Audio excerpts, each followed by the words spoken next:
Hi viewers, நாளைக்கான வீடியோவில் என்ன நடக்கலாம்னு சொல்லிட்டு பார்க்கலாம். வீடியோக்குள்ளே போகிறதுக்கு முன்னாடி நம்ம சேனலை லைக் அண்ட் சப்ஸ்கிரைப் பண்ணிவிட்டு கொஞ்சம் சப்போர்ட் பண்ணுங்கள். வாங்க இப்போ வீடியோக்குள்ளே போகலாம். நம்ம சந்திரா வந்து பூமிக்கு மாப்பிள்ளை பார்ப்போம் அப்படின்னு சொல்லிட்டு ஒரு பையனை வீட்டுக்கு வர வைக்கிறாங்க. அவங்க ஃபேமிலியோட வீட்டுக்கு வந்துடுறாங்க. பூமி தான் பொண்ணுன்னு அவங்களுக்கு தெரியாது. நட்சத்திராவை தான் பொண்ணு பார்க்க வந்திருக்கோம் அப்படின்னு சொல்லிட்டு நட்சத்திராவை தான் பொண்ணு நினச்சிட்டு இருப்பாங்க. ஆனால் சந்திரா வந்து பூமி கையில் தான் காஃபியை கொடுத்து இந்தாமா குடுமா அப்படிங்கிற மாதிரி சொல்லுவாங்க. இதை கேட்டதுமே மாப்பிள்ளை வீட்டுக்காரங்களாம் ரொம்பவே ஷாக் ஆகிடுவாங்க. என்ன நீங்கள் பூமி கையில் போயிட்டு காஃபியை கொடுத்து விட்டுருங்க, அப்போ பூமி தான் பொண்ணா அப்படிங்கிற மாதிரி கேட்க, அதுக்கு சந்திரா சொல்லுவாங்க, ஆமாம் நீங்கள் இவ்வளோ தான் பொண்ணு பார்க்க வந்திருக்கீங்க அப்படிங்கிற மாதிரி சொல்லும்போது எல்லாருமே எஞ்சிருவாங்க. என்ன நீங்கள் இப்படி பண்ணிட்டு இருக்கீங்க, ஏற்கனவே இவ காதலிச்ச பையனோட கல்யாணம் வரைக்கும் போயிட்டு கல்யாணம் நின்றுருக்கு, இப்படி ஒரு பொண்ணை நாங்கள் என் பையனுக்கு கட்டி வைக்க முடியுமா அப்படிங்கிற மாதிரி கேட்கும்போது அங்கே இருக்கிறவங்களாம் பயங்கரமாக டென்ஷன் ஆயிடுவாங்க. சந்திரா வந்திருக்கிறவங்கள செம்மையாக திட்டி விட்டுருவாங்க. இங்கே பாருங்க, பூமி என்னோட பொண்ணு, அவளுக்கு தான் நான் கல்யாண ஏற்பாடு பண்ணியிருக்கேன், அவளை தான் உங்கள் பையன் கல்யாணம் பண்ணிக்கணும் அப்படிங்கிற மாதிரி சொல்லும்போது அங்கே வந்திருக்கிறவங்க சொல்லுவாங்க, இல்லை எங்களை மன்னிச்சிருங்க, நாங்கள் நட்சத்திரா தான் பொண்ணு நினச்சி வந்தோம், பூமி பொண்ணு நினச்சிருந்தா நாங்கள் வந்திருக்கவே மாட்டோம் அப்படிங்கிற மாதிரி சொல்ல, இதை கேட்ட சந்திராவுக்கு சமக்கம் வந்துடும். இன்னும் கொஞ்சம் நேரத்தில் நீங்கள் இங்கேருந்து கிளம்பலனா எல்லாருமே நான் சுட்டு கொண்டுருவேன் அப்படிங்கிற மாதிரி சந்திரா சொல்லுவாங்க. இதை கேட்டுட்டு எல்லாருமே போயிடுவாங்க. பூமி பயங்கரமாக அழுவாங்க. சந்திரா வந்து பூமி கிட்ட சொல்லுவாங்க, பாத்தியா பூமி, நீ தப்பான ஒருத்தனை காதலிச்சனால இப்போ பாரு உன்னைய கல்யாணம் பண்ணிக்க யாருமே முன் வர மாட்டேங்கிறாங்க, அவன் உன் வாழ்க்கையவே சீரழிச்சிட்டான் அப்படிங்கிற மாதிரி நம்ம சந்திரா வந்து பூமி கிட்ட சொல்ல, இது கிட்ட பூமிக்கு என்ன சொல்றதுன்னே தெரியாமல் பயங்கரமாக அழுது வச்சிருப்பாங்க. அப்போ தான் சந்திராவுக்கு ஒரு யோசனை வரும். நம்ம எதுக்காக செரியை பூமிக்கு கல்யாணம் பண்ணி வைக்கக்கூடாது அப்படிங்கிற மாதிரி யோசிச்சு மீரா கிட்ட கேட்பாங்க. மீரா, செரியை பூமிக்கு கல்யாணம் பண்ணி வைக்க உனக்கு சம்மதமா அப்படிங்கிற மாதிரி கேட்க, இதை கிட்ட மீரா ரொம்பவே சந்தோஷப்படுவாங்க. அண்ணா, நீங்கள் எவ்வளோ பெரிய விஷயத்தை என்கிட்ட கேட்டிருக்கீங்க தெரியுமா, பூமியை வீட்டு மருமகளாக வரதுக்கு நான் கொடுத்து வச்சிருக்கணும், எனக்கு பூமியை ரொம்பவே பிடிக்கும், செரிக்கும் பூமிக்கும் கல்யாணம் பண்ணி வைக்கலாம் அப்படிங்கிற மாதிரி பேசிக்கிட்டு இருக்கேன். இதெல்லாம் கேட்ட கேபிக்க பயங்கரமாக ஷாக் ஆகிடும்.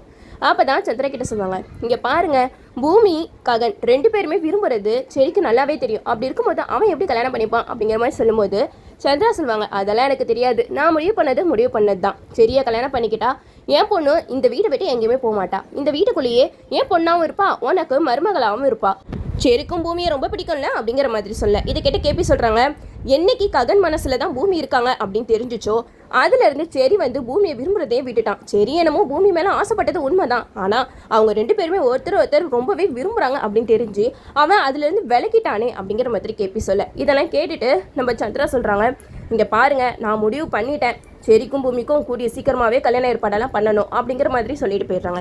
இந்த விஷயத்த நம்ம கேபி சாரதா கிட்ட சொல்ல, சாரதா ரொம்பவே ஷாக் ஆகிடுறாங்க. சரி, அதுக்கு ஒத்துக்கிட்டானா அப்படிங்கிற மாதிரி கேட்கும்போது கேபி சொல்கிறாங்க, சரிக்கு இந்த விஷயமே தெரியாது அப்படிங்கிற மாதிரி சொல்லிக்கிட்டு இருப்பாங்க. அப்போ சாரதா ஒரு மாதிரி இருக்கிறத பார்த்த ககன் வந்து கேட்பாங்க, என்ன சும்மா ஏன் ஒரு மாதிரி இருக்கீங்க அப்படிங்கிற மாதிரி கேட்க, அதுக்கு சாரதா சொல்லுவாங்க, பூமிக்கு மாப்பிள்ளை பார்த்துருக்காங்களா அப்படிங்கிற மாதிரி சொல்ல, இதை கேட்ட ககன் வந்து சொல்கிறாங்க, பூமியை கல்யாணம் பண்ணிக்க போகிறவன் ரொம்பவே கொடுத்து வச்சோமா, சந்திரா வந்து ரொம்ப ப்ரில்லியண்ட்டாக பிளான் பண்ணி எப்படி கவுத்திட்டாரு பார்த்தீங்களா அப்படிங்கிற மாதிரி சொல்ல, இதை கேட்ட சாரதா பயங்கரமாக அழுகிறாங்க.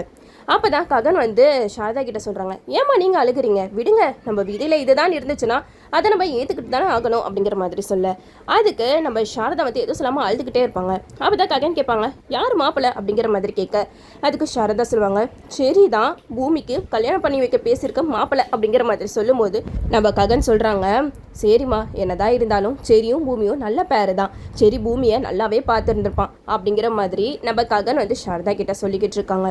நம்ம ககன் என்னதான் வெளிப்படையா எதுவுமே தெரியாத மாதிரி காட்டிக்கிட்டாலும் உள்ளுக்குள்ள ககன் ரொம்பவே ஃபீல் பண்ணுறாரு. அவர் அதை முகத்தில் நல்லாவே காட்டியிருப்பாரு. இந்த சைடு நம்ம பூமிக்கு என்ன பண்ணுறதுனே தெரியல, ரொம்பவே ஃபீலிங்ஸில் அழுதுகிட்டு இருப்பாங்க. அப்போ தான் செரிக்கிட்ட மீரா சொல்லுவாங்க, சரி நீ பூமியை விரும்பல அப்படிங்கிற மாதிரி கேட்க, அதுக்கு சரி சொல்லுவாங்க, இப்போ எதுக்காகமா இதை பற்றி பேசுகிறீங்க அப்படிங்கிற மாதிரி கேட்க, அதுக்கு மீரா சொல்லுவாங்க, மாமா உனக்கும் பூமிக்கோ கல்யாணம் பண்ணி வைக்க ஏற்பாடு பண்ணியிருக்காங்கடா, உனக்கு தான் பூமியை ரொம்பவே பிடிக்கும்ல, பூமியை நீ எந்த அளவுக்கு லவ் பண்ண, இப்போ பாரு நீ பூமியை கல்யாணம் பண்ணிக்கிற நேரம் வந்துருச்சு அப்படிங்கிற மாதிரி சொல்ல, இது கேட்ட செரிக்கு தூக்கி வாரி போட்டுருச்சு. என்னமா லூஸ் மாதிரி உளறிக்கிட்டு இருக்கீங்க, ககன் அண்ணா தான் பூமியை விரும்புகிறாங்க, இது தெரிஞ்சும் நான் எப்படி பூமியை கல்யாணம் பண்ணிப்பேன், அவர் தான் சொல்கிறாருன்னா நீங்கள் ஏமா அதை பற்றி கொஞ்சம் கூட யோசிக்காம இப்படி ஒரு முடிவு எடுத்தீங்க அப்படிங்கிற மாதிரி கேட்க, இதை கேட்ட மீரா சொல்லுவாங்க, இங்கே பாரு சரி, மாமா முடிவு பண்ணது தான், இதுக்கு நீ இன்னும் சொல்லவே கூடாது அப்படிங்கிற மாதிரி சொல்ல, இதை கேட்ட சந்திரா சொல்கிறாங்க, இங்கே பாரு சரி, உன்னை தவிர பூமியை கல்யாணம் பண்ணிக்க வேற யாருமே இல்லை, பூமிக்கு நான் வேற மாப்பிள்ளை பார்த்தாலும் கண்டிப்பாக ககனோட கல்யாணம் நின்று போனது எல்லாருக்குமே தெரிஞ்சிருச்சு, அதனால பூமியை கல்யாணம் பண்ணிக்கிறதுக்காக யாருமே முன் வர மாட்டாங்க, உன்னை தவிர பூமியை யாராலையும் கல்யாணமும் பண்ணிக்க முடியாது அப்படிங்கிற மாதிரி சந்திரா சொல்ல, இதெல்லாம் கேட்டுட்டு சரி சொல்கிறாங்க, இங்கே பாருங்க மாமா, அதுக்கு மட்டும் நான் ஒத்துக்கவே மாட்டேன், ககனை நான் மனசில் பூமி தான் இருக்கா, அப்படி இருக்கும்போது நான் எப்படி பூமியை கல்யாணம் பண்ணிக்க முடியும், அந்த நினைப்பே நீங்கள் விட்டுருங்க அப்படிங்கிற மாதிரி சொல்கிறாங்க. இது கேட்டதுமே சந்திரா வந்து ரொம்ப எமோஷனல் ஆயிடுறாங்க. இங்கே பாரு சரி, நீ மட்டும் என் பொண்ணு பூமியை கல்யாணம் பண்ணிக்கல, நான் இந்த இடத்துல என்னோட உயிரை விட்டுருவேன் அப்படிங்கிற மாதிரி சொல்ல, இது கிட்ட மீரா சொல்கிறாங்க, இங்கே பாரு சரி, என் அண்ணனோட உயிர் எனக்கு ரொம்பவே முக்கியம், நீ பூமியை கல்யாணம் பண்ணி தான் ஆகணும், இதுக்கு மேலே நீ ஏதாவது ஒரு முடிவெடுத்தா அவ்வளோதான் அப்படிங்கிற மாதிரி சொல்ல, இதை கேட்ட சந்திரா சொல்கிறாங்க, இங்கே பாரு சரி, மாமா சொல்கிறத நீ கேட்பல்ல, மாமாக்காக நீ பூமியை கல்யாணம் பண்ணிக்கோ அப்படிங்கிற மாதிரி சொல்லி செரியை ரொம்பவே கட்டாயப்படுத்துவாங்க. இதெல்லாம் தெரிஞ்சுக்கிட்டு செரிக்கு என்ன பண்ணுறதுனே தெரியல. செரி வந்து ஒரு முடிவெடுப்பாங்க. இதுங்க பேச்செல்லாம் நம்பினா கண்டிப்பாக பூமிக்காக 2 பேருமே பிரிச்சிருவாங்க. அவங்க 2 பேருமே பிரியக்கூடாது, அவங்க 2 பேரையும் நம்ம எப்படியாவது சேர்த்து வைக்கணும் அப்படின்னு சொல்லிட்டு செரி வந்து முடிவு பண்ணுறாங்க. பூமி கிட்ட போய் பேசுகிறாங்க. பூமி, வீட்டில் நடக்கிற விஷயத்தான் உனக்கு தெரியுமா அப்படிங்கிற மாதிரி கேட்க, அதுக்கு பூமி சொல்கிறாங்க, தெரியும் சரி, ஆனால் என்னால் என்ன பண்ணுறதுனே தெரியல அப்படிங்கிற மாதிரி சொல்ல, இது கேட்ட செரி வந்து சொல்கிறாங்க, நீ கவலைப்படாத, கண்டிப்பாக ககனோட உன்னைய சேர்த்து வைப்பேன் அப்படிங்கிற மாதிரி சொல்லிட்டு போயிடுவாங்க. அப்போ தான் நட்சத்திரம் வருவாங்க.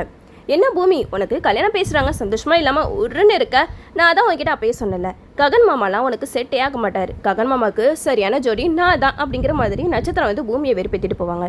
இந்த சைடு நம்ம செரிக்கிட்ட சொல்லுவாங்க, செரி, நீ ஆசைப்பட்ட பொண்ணை கல்யாணம் பண்ணிக்க போகிற, நீ எதுக்காக இவ்வளோ டென்ஷனாக இருக்க, ரொம்ப ஹாப்பியாக இருக்கணும் நீனு, சரியா, நீ ஆசைப்பட்ட மாதிரியே பூமிக்கும் உனக்கு கல்யாணம் நடக்க போகுது, கல்யாணம் அப்படி ஆகிட்ட பரவாயில்ல அப்படிங்கிற மாதிரி நட்சத்திரா செரிக்கிட்ட சொல்லிட்டு போயிடுவாங்க. இந்த விஷயம் நம்ம பூமிக்கு எப்படியோ தெரிய வருது. செரி வந்து ஒரு தலையாக தன்னை காதலிச்சிருக்கான் அப்படின்னு தெரிஞ்சதுமே பூமி அதை நினச்சி கதறி அழுக ஆரம்பிக்கிறாங்க. அப்போ தான் செரிக்கிட்ட கேட்குறாங்க, சரி வீட்டில் சொல்கிறது எல்லாமே உண்மையா, நீ என்னைய ஒரு தலையாக காதலிச்சியா அப்படிங்கிற மாதிரி கேட்க, அதுக்கு சரி சொல்லுவாங்க, ஆமாம் பூமி, நான் ஆரம்பத்தில் உன்னைய ஒரு தலையாக காதலிச்சேன், ஆனால் நீ என்னைக்கு ககனை விரும்புகிறன்னு தெரிஞ்சதும் அப்போமே அந்த நினைப்பெல்லாம் நான் விட்டுட்டேன், அந்த நினைப்பில் எனக்கு கொஞ்சம் கூட இல்லவே இல்லை, நீயும் ககனனாவும் சேர்ந்து வாழணும், அதுக்காக நான் எவ்வளோ கஷ்டத்தை வேணாலும் தாங்கிப்பேன் அப்படிங்கிற மாதிரி நம்ம செரி வந்து பூமி கிட்ட சொல்கிறாங்க. அதுக்கு பூமி சொல்கிறாங்க, அப்பா இப்படியெல்லாம் பண்ணுவார், நான் கொஞ்சம் கூட எதிர்பார்க்கவே இல்லை, அப்பா பண்ணுறது கொஞ்சம் கூட சரியே இல்லை, ககனோட மனசில் ஆசையை வளர்த்துட்டு எப்படி கடைசி நேரத்தில் அவருக்கு துரோகம் பண்ணிட்டாரே அப்படிங்கிற மாதிரி பூமி நினச்சி ரொம்ப ஃபீல் பண்ணிக்கிட்டு இருக்க. அப்போ தான் சரி சொல்கிறாங்க, இங்கே பாரு பூமி, நான் ஒரு ஐடியா சொல்கிறேன், அதுபடி நடந்தால் மட்டும்தான் நீயும் ககனனாவும் சேர்ந்து வாழ முடியும் அப்படிங்கிற மாதிரி சொல்ல, இதை கேட்ட பூமி சொல்கிறாங்க, என்ன ஐடியா இருந்தாலும் சொல்லு, கண்டிப்பாக நான் ககனுக்கு துரோகம் செய்கிறதுக்கு என் மனசு இடம் கொடுக்க மாட்டேங்குது அப்படிங்கிற மாதிரி சொல்ல, இதை கேட்ட சரி சொல்கிறாங்க, பேசாமல் நீயும் ககனும் ஓடி போயிருங்க அப்படிங்கிற மாதிரி சொல்லிடுறாங்க. அதுக்கு ககன் ஒத்துப்பாரா அப்படிங்கிற மாதிரி கேட்க, அதுக்கு சரி சொல்லுவாங்க, அதெல்லாம் ஒத்துப்பாரு, நான் அண்ணாவை எப்படியாவது வர சொல்கிறேன், நீ பெட்டி படிக்கையெல்லாம் எடுத்துகிட்டு ரெடியாயிரு அப்படிங்கிற மாதிரி செரி வந்து பூமி கிட்ட சொல்லிடுவாங்க. அதே மாதிரி நம்ம செரி வந்து ககனை ஒரு இடத்துக்கு வர சொல்லிடுறாங்க. நம்ம பூமியும் ஆட்டோவில் பெட்டி படிக்கையெல்லாம் எடுத்துகிட்டு வந்துடுறாங்க. நம்ம ககன் செரிக்கிட்ட கேட்குறாங்க, என்ன சரி எதுக்காக நீ வர சொன்ன அப்படிங்கிற மாதிரி கேட்க, அதுக்கு சரி அழுதுகிட்டே சொல்கிறாங்க, நான் வீட்டில் என்ன நடக்குது தெரியுமா, எனக்கும் பூமிக்கும் கல்யாணம் ஏற்பாடு பண்ணுறாங்க அப்படிங்கிற மாதிரி சொல்ல, இதை கேட்ட ககன் சொல்கிறாங்க, இங்கே பாரு சரி, உன்னை விட பூமியை நல்லா பார்த்துக்கிறதுக்கு வேற யாருமே இருக்க மாட்டாங்க, நீ பூமியை கல்யாணம் பண்ணிட்டு சந்தோஷமாக வாழு, சந்திரா என்னையும் பூமியும் சந்தோஷமாகவே வாழ விட மாட்டாரு அப்படிங்கிற மாதிரி சொல்ல, அதை கேட்ட நம்ம செரி வந்து சொல்கிறாங்க, இல்லைண்ணா உங்கள் வாழ்க்கையை தட்டி பறிச்சு அதில் சந்தோஷப்படுற ஆள்லாம் நான் கிடையவே கிடையாது, நீங்களும் பூமியும் சந்தோஷமாக இருக்கணும் அப்படின்னு பேசிக்கிட்டு இருக்கும் போதே நம்ம பூமியை ஆட்டோவில் வந்து இறங்குறாங்க. அப்போதான் ககன் வந்து பூமியை பார்க்குறாங்க, என்ன பூமி எதுக்கு பெட்டி படிக்கையோட வந்திருக்கு அப்படிங்கிற மாதிரி கேட்க, அதுக்கு சரி சொல்கிறாங்க, பூமியை கூட்டிகிட்டு எங்கேயாவது கண்ணும் காணாத இடத்துக்கு ஓடி போயிருங்க அப்படிங்கிற மாதிரி சொல்ல, இதை கேட்டால் நம்ம ககன் சொல்கிறாங்க, என்ன சரி லூசு மாதிரி பேசிக்கிட்டு இருக்க, பூமி இந்நேரத்தில் எதுக்கு நீ வர, நீ வீட்டுக்கு போ அப்படிங்கிற மாதிரி சொல்ல, அதுக்கு சரி சொல்கிறாங்க, இல்லை நீங்கள் 2 பேருமே கல்யாணம் பண்ணியே ஆகணும் அப்படிங்கிற மாதிரி சொல்லிக்கிட்டு இருக்கும் போதே நம்ம சந்திரா வந்து துப்பாக்கி தூக்கிட்டு ஓடி வந்துடுறாங்க. இதுக்கப்புறம் என்ன நடந்துச்சுன்னு சொல்லிட்டு அடுத்த வீடியோவில் பார்ப்போம். ஓகே வீவர்ஸ், இந்த வீடியோ உங்களுக்கு பிடிச்சிருந்தா லைக் பண்ணுங்கள், மறக்காமல் நம்ம சேனலை சப்ஸ்கிரைப் பண்ணிடுங்க.